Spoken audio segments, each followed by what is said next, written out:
Eh, a ver, hoy os voy a confiar, os voy a compartir algo que es muy bonito en la teoría y después hablaremos de la práctica.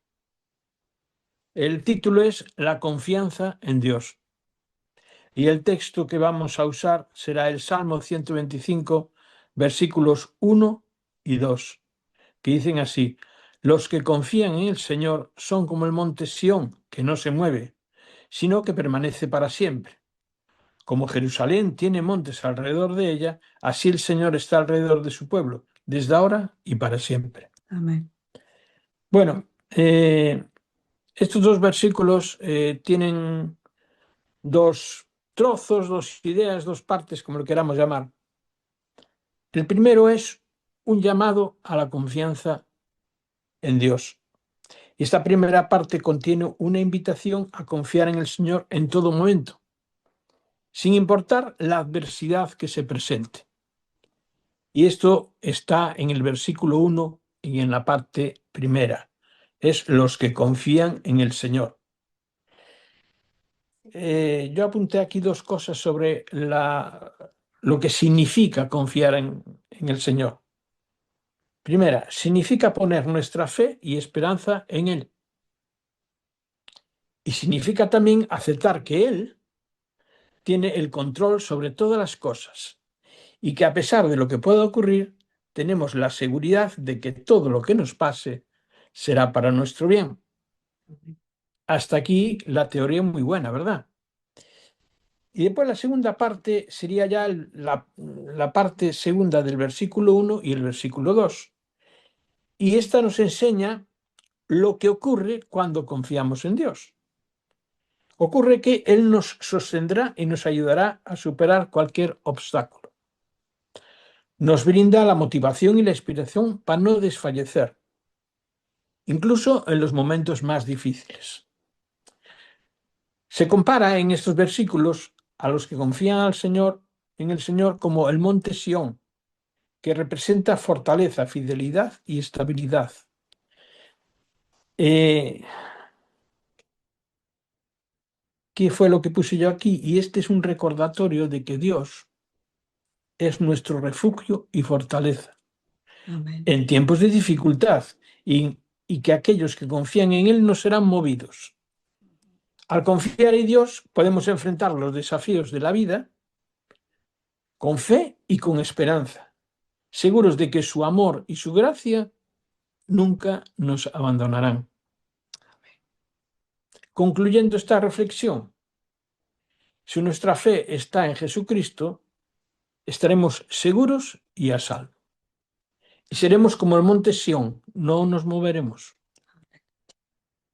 Así como los montes rodean a Jerusalén, el Señor nos rodeará por todas partes. Amén. Y nos protegerá. Si nuestra fe está en Cristo, sabemos que nuestra herencia está asegurada. Aleluya. Y también, por otra parte, en momentos difíciles, en momentos de incertidumbre o desafío, debemos recordar que en el Señor encontramos nuestra seguridad. Y esto es un regalo divino. Su amor y fidelidad nos rodean como un manto protector, como esos montes alrededor de Jerusalén. Y al confiar en Él descubrimos una paz que sobrepasa todas las circunstancias de nuestra vida. Así que la recomendación, agarrémonos diariamente a esta verdad, sabiendo que todo lo que nos sucede será para nuestro bien y que su presencia en realidad es nuestra guía y fortaleza, y una fortaleza que no la rompe nada. Bien, esta es la teoría, muy bonita. Ahora os contaré lo que me pasó a mí ayer y veréis que no es tan fácil el ponerlo en práctica. Necesitamos al Señor para todo. Yo ya digo esto. En todo momento, en toda circunstancia, necesitamos al Señor. Ayer salí de casa, todo rápido, apurado, porque tenía que ir a la farmacia y tenía que ir a otro sitio más. Y entonces, venga, camina, camina, camina, tira milla, Y al llegar a cierto paso de peatones, crucé el paso y al poner el pie en la otra acera, pataplaf, me caí cuán largo era. Me fui encima de una rodilla de la izquierda y encima de este brazo, del derecho. Consecuencia, una buena brecha en la rodilla, en la izquierda, y una buena contusión. Al momento, pues claro, ya sangró y tal, pero como el pantalón lo paró todo, pues yo lo limpié y me fui para la farmacia y dije, bueno, allí en la farmacia está la farmacéutica a ver cómo arreglo. Y me fui para la farmacéutica lo vio y dice, ay, es que lo rompiste toda la carne, 1,5 centímetros más o menos, una cosa así. Y estaba rota la carne, una buena brecha. Allí ella me puso, pues, de esas tiritas quirúrgicas que hay, que cierran todo y tal, me limpió, me tal, muy bien. Pero a partir de ese momento, la pata empezó a hinchar, digámoslo así. Y entonces la tirita empezó a tirar, la tira grande, que me puso una tirita grande. Fatalillo, fatalillo, fatalillo. Dije, bueno, pues mañana por la mañana me iré a urgencias, a mi doctora, y que me vean todo bien y tal. ¡Qué noche! ¿Qué noche pasé? Claro, yo lo puse en manos del Señor, como dice lo que yo os iba a compartir hoy. Y ya estaba preparado. Y claro, lo que me pasó, yo vengo a decir que es la reflexión que el Señor me hizo a mí, a decir, ¿confías en mí? Pues a ver. Y bueno, pasé una noche mala. La mitad de la noche dormí, la otra mitad me la pasé orando y llorándole al Señor, diciéndole que Él hiciera una sanidad en esta pierna. Y bueno, así pasó la noche, medianoche y tal. Y claro, yo luchando, si tengo que confiar en el Señor, tengo que confiar. Y mi carne diciendo, bueno, sí, confía, confía que estás hecho polvo. Y bueno, hoy fui a la mañana, no hay problema, no hubo roturas, no hubo nada, porque yo estaba temblando de que hubiera rotura. La rótula está bien, la herida ya cuando fui a la mañana ya estaba cerrando. Y bueno, me vine para casa. Dolorida, sí, tengo la pierna que no puedo ni andar. Tengo que andar cojeando y casi arrastrándola, porque no dobla, la rodilla no dobla. Entonces, a lo que quería yo deciros que esta es la teoría, pero hay que luchar por ponerla en práctica. Y parece como que el Señor lo permitiera hoy para que yo me diese cuenta que confiar en el Señor es una lucha. Es una lucha diaria, una lucha en las circunstancias que tenemos, siempre sabiendo que vamos a vencer, pero hay que luchar. Y esto es lo que hoy os traigo, un poco de teoría y un poco de práctica. Y deseando que el Señor nos bendiga a todos, que nos guarde en todo momento, porque yo pude haber hecho un estropicio ayer, ¿no? Porque las baldosas, a todo esto que nos conté, las baldosas estaban sueltas, rotas, y entonces, y es una acera recién hecha. Y claro, como yo iba apurado, pues ahí debí meter el pie y pataplón, lo que os conté. Y bueno, esto es todo lo que os traigo hoy para comenzar la reunión. Demos gracias al Señor por lo que Él permite en nuestra vida. Siempre hay alguna razón, no sé en estos momentos cuál es, quizá a lo mejor enseñarme que no es tan fácil lo que se comparte a veces de la palabra, ¿no? Y bueno, en fin, podemos dar gracias a Él por el privilegio que tenemos de poder reunirnos.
Queridos, hace ahora 6 años aprendimos una palabra nueva, o por lo menos se hizo muy popular. Seguro que fue la palabra del año 2020. Pandemia. Antes nos horrorizaba la palabra epidemia, pero entonces en el 2020 se subió el listón. Como bien sabemos, pandemia viene de la palabra griega pandemos, que es una palabra compuesta, pan, que significa todo, todos, y demos, que significa pueblo o público, ¿no? Bien, recordamos la palabra democracia. Para infectar a una comunidad, para infectar al público, para infectar al pueblo, solamente se necesita una persona. Solamente se necesita un virus. En la escritura encontramos precisamente una epidemia, no sé si pandemia, pero una epidemia, sí. Quiero llevaros a Josué, capítulo 7 y versículo 1. Vamos a hablar hoy del pecado de Acán. Leo Josué, capítulo 7 y versículo 1. Los hijos de Israel cometieron una prevaricación en cuanto al anatema, porque Acán, hijo de Carmi, hijo de Zabdi, hijo de Zera, de la tribu de Judá, tomó del anatema, y la ira del Señor se encendió contra los hijos de Israel. Salto al versículo 3.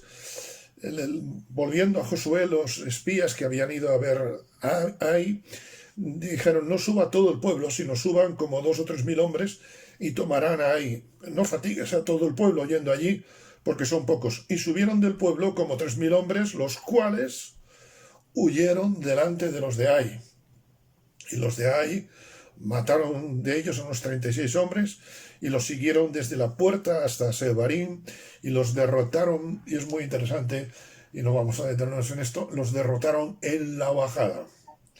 Cuando hay pecado siempre vamos cuesta abajo.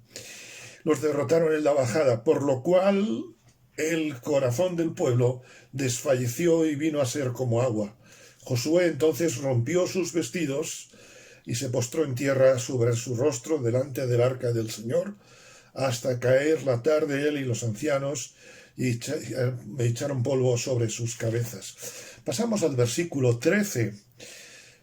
Le dice el Señor: levántate, santifica al pueblo y di: santificaos para mañana, porque el Señor Dios de Israel dice así: anatema hay en medio de ti, Israel. No podrás hacer frente a tus enemigos hasta que hayáis quitado el anatema de en medio de vosotros.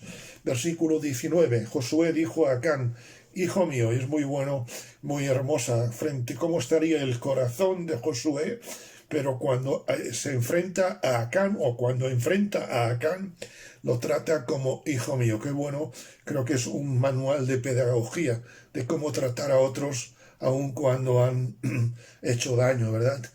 Y le dijo: hijo mío, da gloria al Señor, el Dios de Israel, y dale alabanza y declárame lo que has hecho. No me lo encubras. Acán respondió diciendo: verdaderamente yo he pecado contra el Señor de Dios de Israel, y así lo he hecho.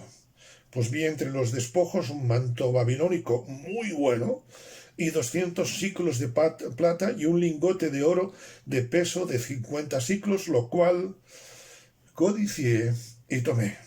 Y aquí está escondido bajo la tierra, en medio de mi tienda, y el dinero debajo de ello. Quisiera pensar en 3 aspectos brevemente, intentando ser lo más breve posible. En primer lugar, pertenecer al pueblo de Dios tiene responsabilidad de santidad por nuestra parte. No hacían falta muchos guerreros, pero Acán de alguna manera estaba entre ellos. No hace falta que envíes a mucha gente, pero Acán seguramente en un acto voluntario se ofreció para ir a luchar. Quizá nos ofreceremos muchas veces como Acán para cosas nobles, para cosas honestas, pero me temo que como Acán, quizá algún más de una vez, lo podemos haber hecho, y Dios quiera que no lo hagamos en el futuro, de forma irresponsable. Esto me lleva a pensar en que hemos de tener mucho cuidado con los compromisos que adquirimos delante de Dios. Porque Dios, como tantas veces digo, no demanda perfección, sino demanda de nosotros integridad, demanda de nosotros santidad. Porque Acán pensó en sí mismo, vi entre los despojos. Acán dejó de ver al Señor, dejó de ver el objetivo y torció su vista. Cuando mis intereses personales se anteponen a la santidad de Dios, entonces peco. Y a veces en el mundo de los negocios es muy fácil hacer una trampa con lo de los impuestos o rebajar el peso en la báscula o 20.000 cosas en las medidas, etcétera, etcétera.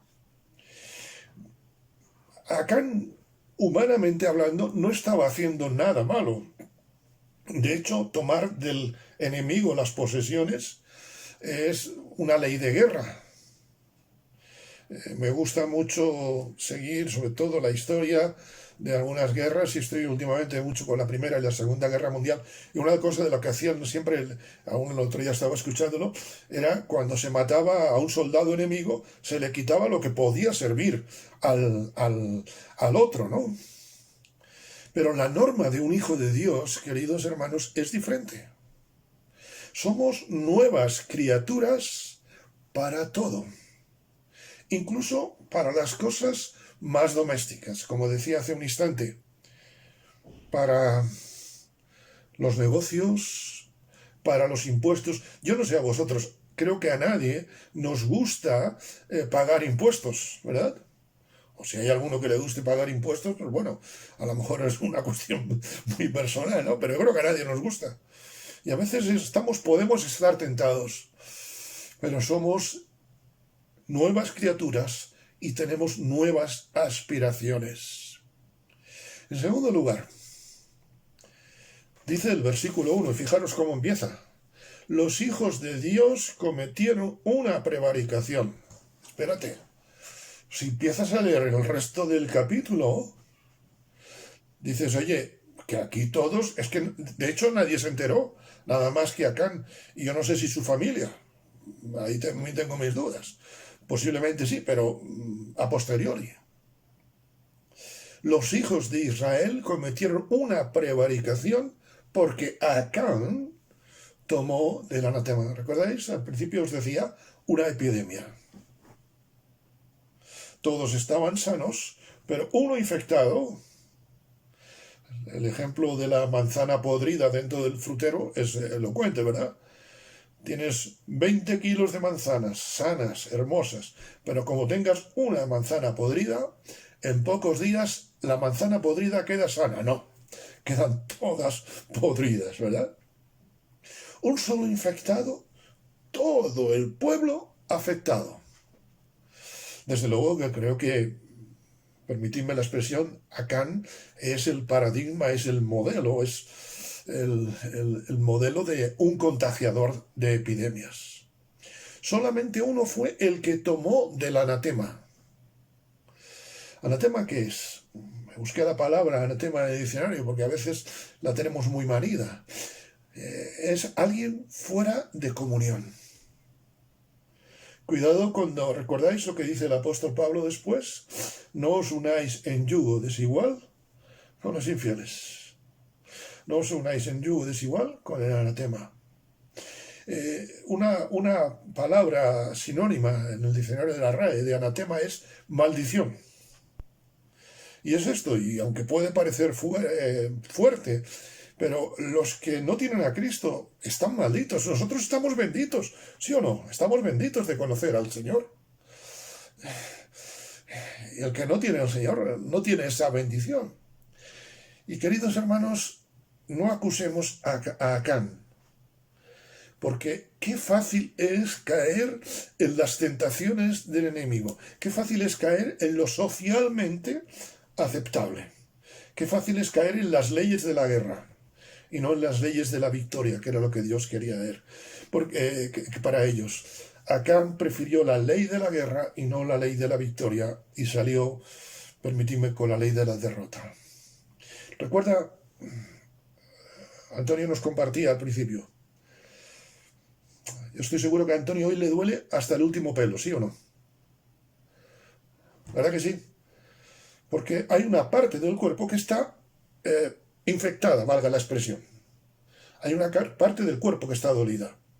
Si un miembro se duele, ¿recordáis lo que dice la Escritura? Y eso que el apóstol Pablo no conocía a Antonio. Si un miembro se duele, todo el cuerpo se duele. Si un miembro está enfermo, eso afecta a todo el cuerpo. Mis robos, yo no estoy diciendo que seamos ladrones, pero si robo tiempo, si no soy ilegal en mis cosas, roban la bendición al pueblo de Dios. Es más, permitidme, no solo la bendición, sino la victoria. Mi pecado, oculto o no oculto, en este caso era pecado oculto, roba la bendición al pueblo de Dios. ¿Y cómo prevenirnos esto? Decía el Salmo 125, Antonio, al comenzar, los que confían en el Señor son como el monte de Sión, que no se mueve, sino que permanece. Los que confían en el Señor. Él confió en el manto babilónico, en lo que podía pillar allí, como hemos leído, ¿verdad? En el lingote de oro de 50 siclos. Pues aquello en el Wallapop lo hubiera vendido de maravilla. Pero, cuidado, la oración es un antídoto, es una vacuna contra el pecado. Y esto lo vemos cuando Jesús dice en la oración del Padre Nuestro, que es la oración modelo, hágase tu voluntad como en el cielo, así también en la tierra. Y sin querer torcer la escritura, permitidme, hágase, Señor, tu voluntad como en el cielo, así también en mi tierra, en mi vida, porque de eso se trata. Y me pregunto, antes de pasar al tercer punto, ¿qué contagio a la Iglesia? ¿Qué contagio a la comunidad en la cual Dios me ha puesto? Porque si hay desinterés por mi parte, eso se contagia. El pecado es como la tos o el sudor, que no se pueden disimular. Podemos quizá poner una capa, un parche espiritual, pero ¿recordáis? Si ponemos un parche, al final termina rompiéndose. Si ponemos un parche espiritual en una vida carnal, al final se romperá. Josué dijo a Acán, hijo mío, da gloria al Señor y dale alabanza y declárame lo que has hecho. La tercera cosa que quiero destacar es que no podemos alabar a Dios sin confesar nuestras faltas, nuestros pecados. Era muy fácil para ¿cómo se llama? Acán en ese momento, pues decir, bueno, yo alabo al Señor y bueno, esto el Señor me permite. No. Confiesa tu pecado. Queridos hermanos, a veces tendemos a diseccionar la alabanza, tendemos a diseccionar como si fuera una capa la oración, la alabanza del resto de nuestra vida espiritual. Y como tantas veces digo, y permitidme repetir, si mi cristianismo de domingo o de jueves no es el mismo cristianismo del resto de la semana, entonces estoy jugando a ser cristiano. Queridos hermanos, todos los días tenemos un ahí por conquistar. Decíamos el otro día, ¿verdad?, que Josué, el Señor le dice, leíamos el domingo pasado, si mal no recuerdo, todo lugar que pise la planta de vuestro pie será vuestro. La tierra la tenían ahí. ¿Y por qué fracasaron? ¿Culpa de Dios? Dios no les estaba probando. Dios ni siquiera les estaba faltando a la promesa, porque Dios cumple sus promesas. Fueron ellos. Todos los días hay un ahí por conquistar. La Iglesia no va a crecer porque haya mejores alabanzas, y gloria a Dios por las que hay, porque haya mejores predicadores, y gracias a Dios por los que hay, y esperemos que alabanza, las predicaciones, todo mejore. Podemos tener alabanza perfecta, predicadores perfectos, entonces yo no estaría en ese grupo, eso desde luego, pero el crecimiento de la iglesia no depende de eso. La iglesia crece por vidas consagradas a Dios que no toman del anatema, que no mezclan las cosas. De nada nos vale hermosas y conmovedoras, a veces, oraciones, de nada nos valen excelentes cánticos y gloria a Dios. Yo el domingo pasado disfruté enormemente, quizá porque era el día que más lo necesitaba, no lo sé. De nada nos valen hermosos sermones si somos Acán. Recuerda, mi pecado infecta a toda la iglesia. Para Acán era más fácil tomar del anatema que ser íntegro. Concluyo. Y yo pensaba, ¿y cómo concluir? ¿Sabéis? Cualquiera de nosotros puede ser un Acán en cualquier momento. Nadie está libre. Estamos todos en el mismo saco. Leíamos, hágase tu voluntad como en el cielo, así también en la tierra. Creo que la oración de David, la oración del Salmo 19:12, es muy elocuente, y después la del 139. Y con ello concluyo.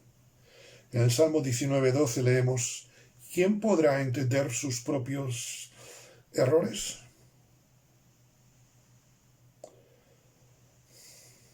Acá los entendió tarde. ¿Quién podrá entender sus propios errores? Líbrame de los que me son ocultos. Examíname, oh Dios, y conoce mi corazón. Pruébame y conoce mis pensamientos, y ve si hay en mí camino de perversidad, y guíame en el camino eterno. Si Acán hubiera hecho esta oración, estoy seguro que la historia hubiera sido otra. Que el Señor os bendiga.